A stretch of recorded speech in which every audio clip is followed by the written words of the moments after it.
shocked the nation, the world. The beheading of American journalist James Foley. Now, the terrorist group ISIS, operating in Syria, carried out Foley's killing on camera in what they called a message to America. Certainly traumatizing. Yeah. But now, it is Foley's mother, Diane, who has a message of her own. In a new book called American Mother, she writes about meeting and confronting one of her son's killers who is now behind bars. National correspondent Maya Rodriguez sat down one-on-one with her to talk about James Foley's, what she learned, the mother, from that experience. Maya, what did she say that she really took away from meeting with her son's killer? Yeah, Lauren and Carolyn, one of the things she said was that it was quite healing for her. Diane Foley turned her devastating loss into action. She created the James Foley Foundation, which advocates for Americans held hostage overseas. Her new book, though, focuses not just on the son she lost, but also what she gained in an unusual set of conversations with one of his killers. Within the pages of American Mother, it's this mother, Diane Foley, whose voice bursts from the page. I really wanted to do a book so that people might understand what we went through and the challenge our country faces.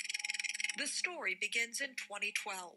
Foley's oldest son, James, nicknamed Jim, heads off to Syria as a freelance journalist to cover the ongoing civil war there. He is kidnapped, held, and tortured for 2 years by several British members of ISIS, who later beheaded Jim on camera. This is how Diane Foley found out what happened to him. I looked at Twitter, and there was the horrific image of Jim's head on his back. I mean, it was just shocking. The shock of the cruelty spread across the nation and world. Eventually, Jim's killers were tracked down. One killed by a U.S. drone strike, the other two captured by Kurdish militia forces in northern Syria, taken into custody and extradited to the U.S. for trial.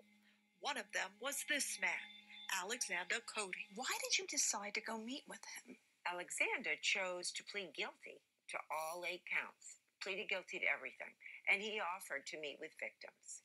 And I knew Jim would have met him and wanted to hear his side of the story. Over the course of 3 meetings, Foley met with her son's killer inside a windowless room in a Virginia courtroom. What was that like? It was awkward. It was awkward for him and for me. But in time, it was kind of odd. The rest of the people kind of melted away. And then we were able to hear each other. Did he apologize? Well, he expressed remorse. He apologized for the suffering I had undergone and our family. He really didn't apologize for what he did to Jim. He saw that as separate and kind of part of their war, their vendetta against the West. But he wrote me several letters after that, and they all were filled with similar remorse. So there was a part of it, Maya, that was, I think, healing on both sides. One of those letters he wrote to Foley is reproduced in the book. Careful looping script from the person who took so much from her. How difficult was it to go into that room and confront him? It wasn't easy at all, but I just knew Jim would have done the same thing. And so Jim, right along since he was killed, has challenged me to try to be a better person, a bigger person. With God's help and Colum's generous offer to accompany me, I was able to go. Colum is the book's co-author, Colum McCann. It was one of the most extraordinary moments of my life. He accompanied Foley during the courthouse conversations with Cody. She's extraordinary, but she's also ordinary. Diane is a nurse practitioner. She lived in a suburban house in New Hampshire.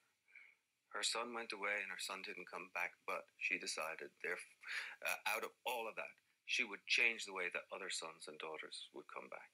That, to me, is a powerful, powerful story. And it's the divides that Foley says she wants to bridge. One of the reasons she's telling her story, Jim's story, in full now. What do you hope people take away after they read this book? I hope we inspire people. These are kind of dark times in some ways, right? And I think Jim's horrific murder was kind of just a symbol of that hatred and looming hatred. So we really need to start building those bridges again before it's too late. Something Foley herself is trying to do by turning one page at a time. Jim Foley's death and that of several other American hostages around the same time spurred the federal government to create a new position, a special presidential envoy who would handle cases of Americans held hostage overseas.